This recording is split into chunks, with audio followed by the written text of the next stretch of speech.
Some craziness has gone down between Yellowflash and Ethan Van Sciver. It also has ties to some stuff we've covered before regarding Eric July and what some have called the fracturing of indie comics. I want to get my takes as always and make a timeline of sorts of what went down.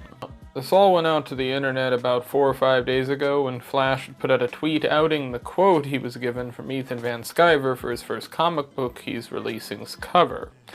This is a major issue in the comic community. Much like Eric July using DMCAs to screw people, the only reason to release Ethan's quote was to deal him damage, like some kind of child throwing a tantrum.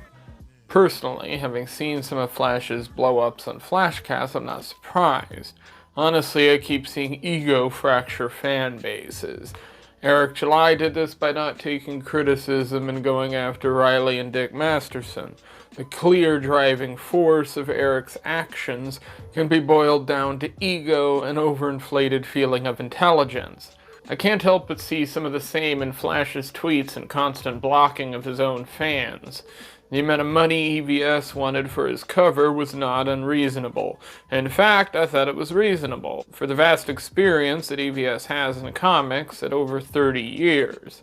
Not to mention the fact that recently his cover of ISOM was the most sold cover in the series. Now back to a clean timeline. EVS had been making less appearances on Flashcast recently, but right around the time that Gary Nerdrotic was scheduled to guest on Flashcast, EVS, Lofty Pixels, Camelot, and some others all got removed and blocked from the Flashcast show chat on Twitter, and Flash even blocked those same people as well as about anyone he didn't like in his replies. EVS theorized in a stream, and I agree with him, that Flash did this because of Nerdrotic coming on Flashcast, and Flash was worried any of these three may join the stream and cause friction with Gary.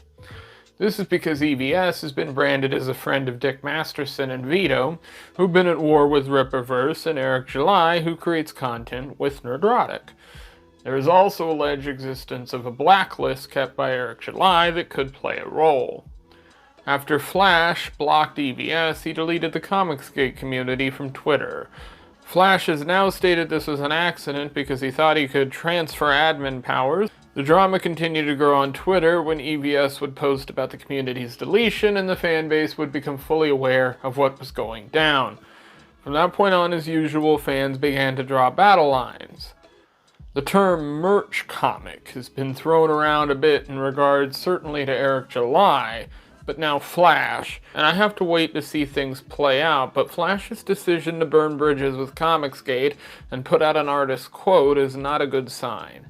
That catches you up on what got the ball of drama rolling. Now let's talk about some more recent stuff. EVS took none of this silently. He took to Twitter and did multiple live streams. He outed Flash for posting his numbers. EVS also talked about being removed from the Flashcast group chat along with other creators. The next thing to go down was the leaking of a group chat that was connected to people around the indie comic space. This chat had become a place for people to trash Comicsgaters. With a mole sending the chat to EVS, he would fire up a stream and talk about it, later going on Comicsgate's Kings to air it out with others who were being attacked in the chat. Captain Chokeout also posted a video in response to the leaked chats. Among the people in the chat was Eric July, with him going as far as offering people jobs in the chat. EVS also stated in a stream that people in Eric's team have contacted a Comicsgater in an attempt to turn them against Comicsgate and EVS. Reptile. I got a phone call from somebody tonight. This is how pervasive this is. I got a phone call from a Comicsgater that everybody likes. And they said that they received a telephone call from Gabe El-Tayyib. Many telephone calls from Gabe El-Tayyib demanding that he turn on me. Demanding. Gabe El-Tayyib sitting there as your Christian brother. I will tell you, all of this stuff. This is recent? This just happened. Like what Gabe's like, I need you to turn on Ethan now? Yep. Not before, but Christian why brother. now? Hold on. Why Christian King? Did you say it was a king? I'm not going to give any specifics. I don't want to sell this person out. It's somebody everybody likes. Everybody likes this person. Aaron Lopresti. Oh, man. No, it is not Aaron Lopresti. Stop guessing. Let's not I'm not play gonna the say. guessing game. Let's All not right. play the guessing game. But this is But I'm just Aaron saying. didn't do anything wrong. He just took a phone call or whatever from Gabe. So this guy called me up and just let me know. Like, let me explain. Like, Ethan, I love you. You've been good to me. I would never. I want to let you know this is happening, and it was incredible peer pressure, incredible peer pressure. And I just said, well, thanks. You know. So that is good. Understand, this is not in anyone's imagination. This is actively happening right now. Yep. Gabe, what are you doing, Gabe? Do you have books to color? Just color your books, Gabe. Get back to your coloring books, Gabe. That's too bad. It's creepy, man. Yeah, Gabe's working for Eric July, right? He's Eric actively July's working, like he's his colorist. Is he working for Eric July? Oh, yeah. No, I meant he was coloring. Yeah. Yeah, I don't know if he's. Gabe was saying that Gabe was trying to get people to turn on you. Yes, demanding, like angry, like you will listen to me. Shut up for a minute and listen to me, like that to this guy. And he's like, you don't talk to me like that. You don't talk to Aaron like that, Gabe. Anyway, yeah, that is a situation. Some crazy stuff. This whole thing is still developing. Recently it came out that Yellowflash cut a deal with his artist for a cut of the comic he's working on itself. The problem with that is that Flash has been involved in some of this drama, and I can't imagine that not affecting the numbers. As comic skaters likely aren't going to buy it, but only time will tell that. It's crazy to think that all this started because Nina Infinity told Dick Masterson to read ISOM #1. I know you guys are gonna think I'm gay, but I hate this feud.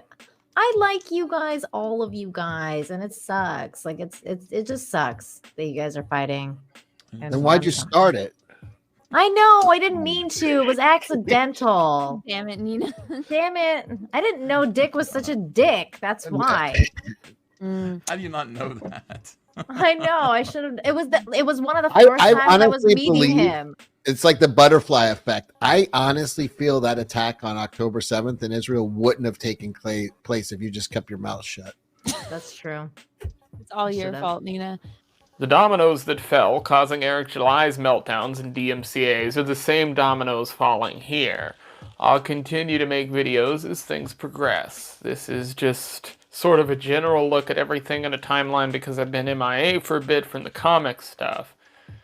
If you enjoyed, subscribe, hit the like button, comment, all that good stuff helps. Take it easy. Catch you very soon.